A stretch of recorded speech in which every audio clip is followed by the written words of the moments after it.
오셨어요, 잉크님들. 배려를 표현해야 한다면 여러분은 어떤 방법이 떠오를 것 같으신가요? 저는 평소에 유리용품을 굉장히 좋아하는 편이에요. 그 중에서도 배려를 표현한 유리 컬렉션을 만났습니다. 잠시 반년 전으로 시간을 돌려서 추운 겨울날을 상상해 볼게요.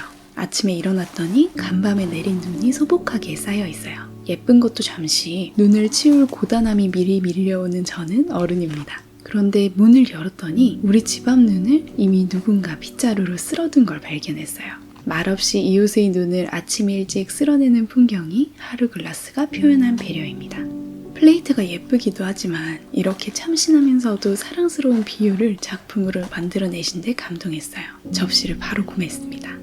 평소에 잉크 발색을 글래스펜 꼬리 부분으로 하면서 제대로 발색용 유리막대를 사고 싶다는 생각만 하다가 이 시리즈로 머들러도 함께 나와 있길래 마침 구입했어요. 작가님은 제가 이런 용도로 유리 제품을 샀다는 건 아마 상상을 못 하시겠죠? 저는 이런 사소한 디테일에서의 감동이 되게 크게 다가오는 것 같아요. 이 존재만으로도 뭔가를 해보고 싶어지는 소품으로 오늘은 보고만 있어도 그림이든 글이든 창작욕이 타오르게 하는 영감을 주는 잉크 브랜드 5개를 소개해 볼게요. 먼저 발색해 볼 시리즈는 토노임 림스사입니다. 제조는 한국, 브랜드는 일본. 그래서 한국에서 전 종류 잉크를 구하기는 힘들어요. 잉크색을 RGB를 찍어서 표시해주는 게 되게 인상적입니다. 오늘 보여드릴 특이한 콜렉션은 바로 크리스탈라인의 리스펙트 콜렉션입니다. 먼저 주의할 점.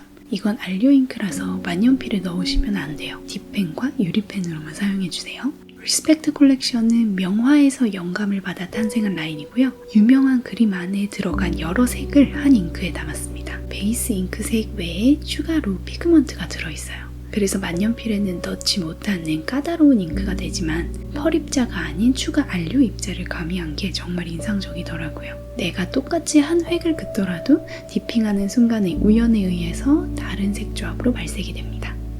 그리고 추가로 하나를 더 보여드릴게요. 얼마 전 박찬욱 감독의 리틀 드러머걸이라는 6부작 드라마를 보았는데 거기에 담배갑 안쪽에 투명 잉크로 글을 써서 쪽지를 주고받는 장면이 있었어요. 거기에 꽂혀서 투명 잉크인 문을 사보았습니다. 마르고 나면 투명해지는데 UV 라이트를 비추면 색이 보인다고 해요. 어디에 쓰면 좋을지 상상력을 막 발휘해볼 시간입니다. 두 번째로는 페리스 휠 프레스예요. 페리스 휠 프레스사는 단독 리뷰에서도 말씀드렸지만 연한 잉크에도 두려움이 없어서 채도가 정말 다양하게 구비되어 있는 게 특장점입니다. 소비자로서는 너무 좋아요. 연한 잉크는 괜히 가는 잎 만년필을 넣지 마시고 두꺼운 만년필을 넣으시거나 보통 잉크로는 펴바르기 부담스러운 유리막대로 마음껏 그어보기, 아니면 붓으로 그림을 그려도 너무 쨍하지 않아요. 저는 요즘 이런 옅은 잉크로 제 마음 가는 대로 드로잉을 해보곤 해요. 옅은 잉크는 약간 삐뚤게 그려도 마음이 즐겁거든요. 페리스 휠 프레스도 콜렉션 단위로 잉크들이 세트로 나오니까 내가 관심 있는 테마 잉크로 관련 필사나 그림을 그리기에도 좋아요. 요즘은 이상한 나라의 앨리스 관련 신상들이 많이 나오는 것 같습니다. 잉크의 스토리텔링보다 색 자체가 예뻐서 구매하셨더라도 패키징에 수놓듯이 프린팅되어 있는 정교한 사파들을 보면서 멍하니 있다 보면 또 다른 여러 생각들이 떠오르곤 할 거예요. 다음으로 한국의 도미넌트 인더스트리입니다. 직접 잉크를 만들어 볼 수 있는 잉크 라이브러리가 파주에 위치하고 있어요. 공간이 굉장히 예뻐 보이던데요. 저는 아직 방문을 못 해봤고 조만간 가보려고 예약을 걸어 놓았습니다. 도미넌트 인더스트리는 안 써봤을 때도 이름을 정말 잘 짓는다고 생각했어요. 자연의 풍경을 담은 듯한 이름이 많은데요. 이름 봄, 호우, 빙하 같은 심플한 이름도 예쁘고 거기에 꼭 맞는 색감도 참 예쁩니다. 펄잉크도 많이 만드시는데 입자는 아주 차르르하기보다는 조금 더 화려한 편에 속하는 것 같아요. 도미넌트 인더스트리 소개글을 보면 특수 잉크를 제조하신다는 설명이 있어요. 최근에 릴리즈되는 잉크들은 특수 잉크까지는 아니지만 이전에는 홀로그램 잉크 같은 종이에 쓰는 용도가 아닌 잉크도 많이 제작하셨더라고요. 그래서 아직 재고가 조금 남아있는 홀로그램 잉크를 별로 쓸 곳도 없으면서 사보았는데요. 이런 게 반가운 이유가 있습니다. 저는 일상 필기 99%를 만년필로 쓰지만 만년필을 쓸 수 없는 1%의 상황, 예를 들어 네임펜으로 이름을 써야 한다든지 그런 때도 어떻게 이런 잉크를 사용할 수 있지 않을까 하는 기대감이 생깁니다. 홀로그램 잉크는 오히려 일반 종이에 쓰면 안 되고 유리 같은 매끈한 데 써야 한다는 거예요. 가지고만 있어도 저희 쓰는 지평이 넓어질 것만 같은 설렘이 있어요. 앞으로의 재미있는 잉크들도 기대하겠습니다. 네 번째는 로버트 오스터입니다. 로버트 오스터사는 호주의 잉크 회사인데요. 그걸 알고 나서 잉크 이름을 보면 눈치채지더라고요. 오지골드라든가 오스트레일리안으로 시작하는 잉크 이름도 되게 많아요. 로버트 오스터는 전반적으로 색감이 차분하고요. 오늘 소개드리는 모든 브랜드가 다 그렇지만 다른 곳에서는 이 색을 찾기 힘든 오묘한 색감의 매력이 있습니다. 또 기본적으로 한 잉크에 여러 염료가 들어가 있는지 색분리 잉크라고 강조되어 있지 않아도 잔잔하게 색분리가 되는 느낌이에요. 저도 정말 좋아하는 아보카도는 핑크 그린으로 원래 유명하죠. 그런데 공식 잉크 발색표를 보면 색분리가 없을 것 같은 색들도 실제로 쓰면 은은하게 그라데이션이 느껴져요. 그리고 대체로 핑크 하늘색이 베이스톤으로 많이 들어가 있는 것 같은데요.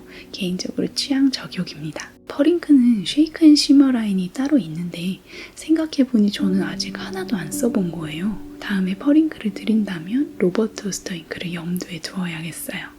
잉크에서 느껴지는 결에 비해서 패키징은 오히려 되게 실용적인 편이에요. 겉에 종이 박스도 없고 크리스마스 장식 같은 느낌의 스티커가 붙어 있고요. 그치만 뚜껑 라벨은 면봉샷이 하나하나 찍어서 발색한 수제 스와치입니다. 엄청 귀엽죠? 이것 때문에 불량률이 올라간다곤 하지만 로버트 오스터다운 낭만 한 방울이라고 생각해요.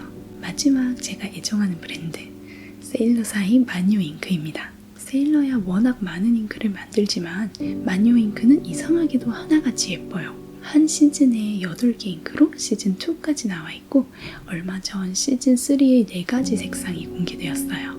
일본의 옛 시집인 마뉴 슈에 나오는 꽃들을 잉크로 옮겼다고 하는데 하나같이 색감이 곱습니다.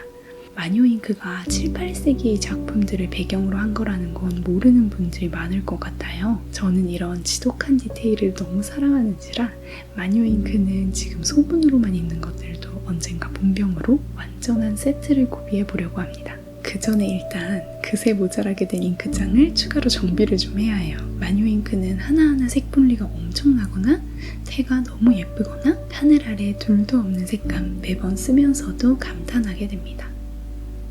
영감을 주는 오늘의 5가지 잉크 브랜드 어떠셨나요? 문득 뭔가 그리고 싶거나 쓰고 싶어지셨다면 아니면 책이나 자료를 찾아보고 싶어지셨다면 저한테는 성공입니다. 어떤 잉크든 살 때는 두근두근 하잖아요. 근데 시간이 지나고 그때의 소중함을 잊고서 넣어놓은 아이들이 이 영상으로 문득 생각났다면 다시 한번 돌아봐 주세요. 오랜만에 꺼내면 또 새롭답니다.